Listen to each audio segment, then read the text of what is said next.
I'm going to take some of the things that he says in his observations of the culture of 2019.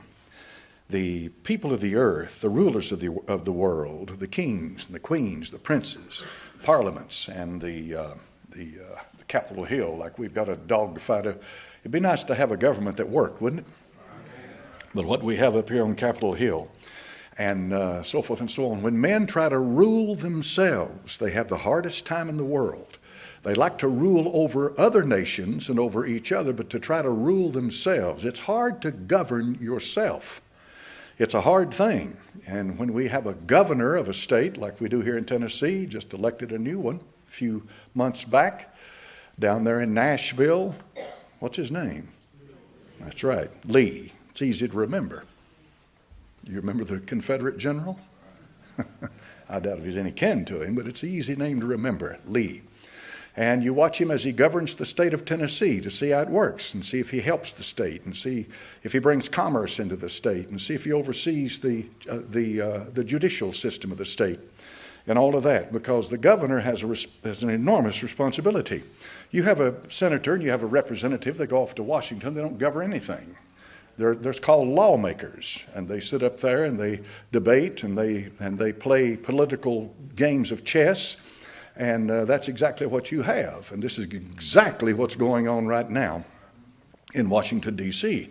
They are playing political chess, and so you can see that.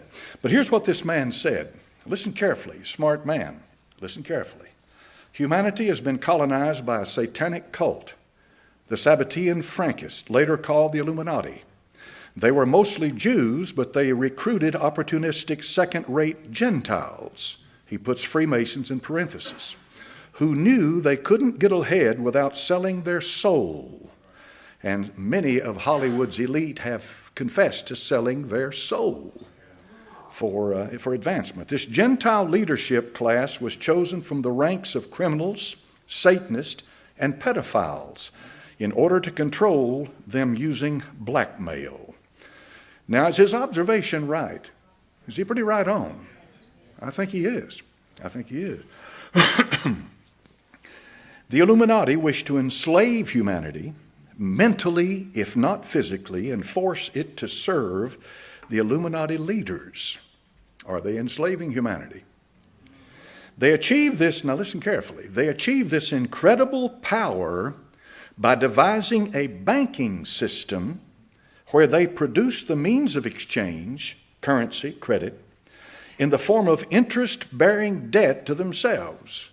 Now, I don't profess to be an economics professor at all, but I do know in 1913 on Jekyll Island, everything changed. And I do know that when the Federal Reserve System was established to control the government, to control the money supply of this country, it changed. And I also know they added an income tax as a product of that, 1913, Jekyll Island.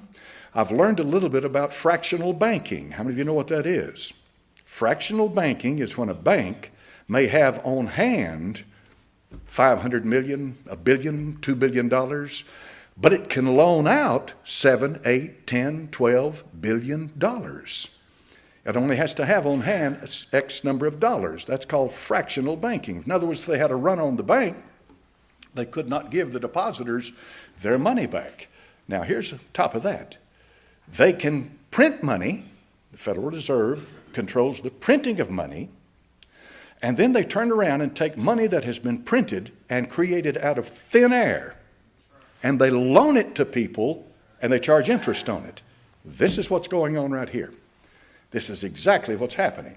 How many has ever heard of a Knights Templar? All right, then you've got Knights Templar.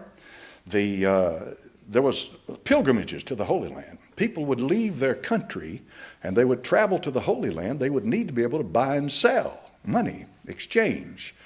And so they found that it's quite a problem. So the Templars were the money changers. They were the ones stationed along the way who would exchange money so that you could use it to use whatever currency that you had for wherever you were. Now, here's what happens. These people became very wealthy. The Knights Templar became very wealthy because anybody that exchanges money, is going to make a pile of money. Remember this. If it doesn't make sense, somebody's making money. That's truth. Some people, the only thing they do all day long is sit around and figure out how they can make money off of you and not raise a finger. But anyway, they loaned money to kings. The reason they did is because it cost money to wage war. It's expensive, very expensive. They loaned money to the kings. The king of France owed a pile of money to the Knights Templar. So what did he do? Being a king, he brought them up on charges of sodomy, of witchcraft, of occultism, of sedition, and all kinds of things. He brought them up on charges. And then when he did this, it gave him the legal basis to literally put them to death. Now, of course, his personal motive in it was so if he could destroy these people, he wouldn't have to pay them back. You know how the law works, don't you? You understand that? And so he did. And the leader of the Knights Templar, his name was de Molay. There we go. And he was put to death at the stake, burned at the stake, on Friday the 13th of such and such a year. Anybody remember the year? I don't remember the year. Now, it has come down in our culture that the 13th day of the month, if it falls on a Friday, what kind of a day is that? That's a bad omen, right? That's a bad day, Friday the 13th. Do you know that they build a lot of hotels, high-rise buildings, and they go from the 12th floor to the 14th floor?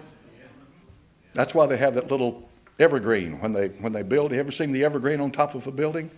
As they construct it or as they have just finished it, that has all to do with superstition. The number 13 is a number of rebellion. How many colonies rebelled against King George? 13 colonies. So this is what happened. They controlled the money, and therefore by controlling the money, they had enormous power. And so he charged them with this, and a lot of them died, but a lot of them escaped. And they say that a lot of them came to the United States a long time before what we know today, and they were not. It was not recorded as a historical fact. Now, to get back to what we're talking about here, the money is being controlled. If the Federal Reserve wants to shut off the money supply, it can shut it off. That's what happened in 1929. They shut off the money supply. You say, well, nobody had any money. Who financed Hitler? Some of the biggest corporations in this country financed Hitler. Did you all know that? I know that's not common knowledge, and I know a lot of people don't like to know that.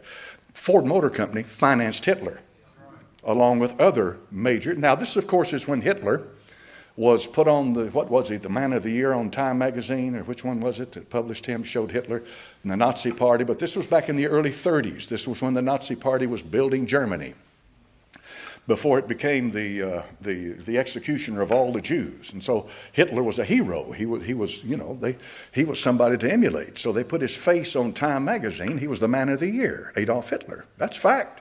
Now, I don't know if it's Time or one of them, Look Life, but he's on the face of one of those magazines. He had an enormous amount of money coming into Germany to build up Germany. And where is this money coming from? While here in this country, 1929, the stock market crashes, and the people in this country literally go into poverty. How many's ever seen an Okie as they travel west? They're beating down jalopies, and they're traveling west, and it's during the time when they had all these dust bowls and everything, and they had their possessions hanging off of an old worn-out vehicle. They called them Okies, and they were traveling. Why? Because they were in the midst of a depression. And this depression was created by the people who could shut down the money supply. And this may happen again, who knows? Because you can control people when you control that. And of course, it brought FDR to power. Franklin Delano Roosevelt was sworn into office the same year that Adolf Hitler became the Chancellor of Germany. Same year.